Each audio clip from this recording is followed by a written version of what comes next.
So nag-crave nga pala ako bigla dito sa sizzling tofu na to. At tignan nyo naman, lalong sumasarap pag may kalamansi. Tara, samahan nyo ako magluto ng sizzling tofu. So dapat masarap tayo. Dapat masarap yung luto natin. So ito nga pala ang unang gagawin. Maglagay tayo ng mantika na saktuhan para ilubog yung ating mga tofu. At ayan yan, nagsitalsikan pa yung mantika. At ayan, syempre dapat halu-haluin muna natin dahil maninikit yung ating tofu. At bantay-bantayan natin hanggang sa maging ganito na yung kadilaw. At kapag ganyan na, luto na yan, iset aside natin at nandyan na lahat ng hiniwa natin, bawang sibuyas na puti at kulay violet, ewan ko kung ano. At syempre kailangan natin ng posting habang nagluluto tayo.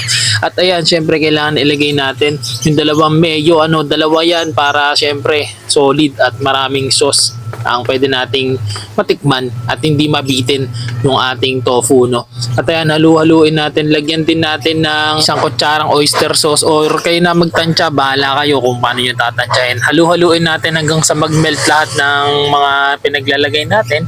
At syempre huwag kalimutan yung isang kutsarang asukal, pero ako tinatansya ko lang talaga yan dahil depende sa tamis na gusto ko. Ganun din yung gawin ninyo.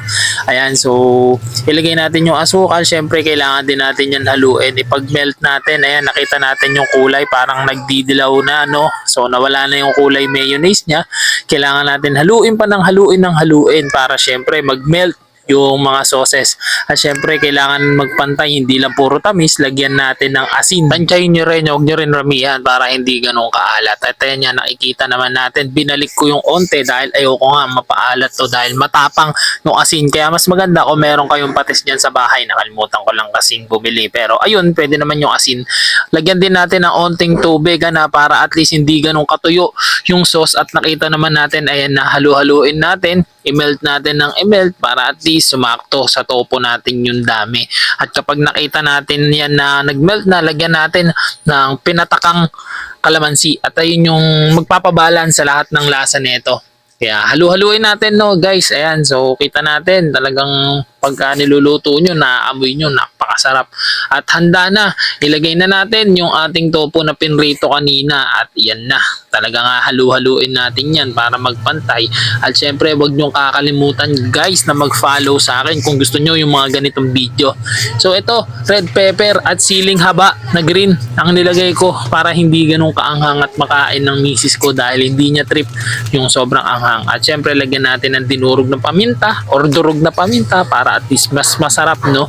At mas mapantay yung mga spices niya. And guys, sobrang solid talaga nito. Ready to serve na to after halu-haluin, Ayan, so napakasarap niyan guys. Pwedeng pulutan, pwedeng ulam. Nga pala guys, ito isasalin ko na. At kitang-kita nyo naman guys, walang filter. Yung kulay pa lang nakakatakam na, no?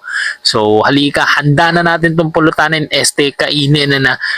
So yan, solid. So kung meron kayong kalamansi dyan sa bahay, tapos yung mga sauces na ganun, bumili lang kayo ng tofu.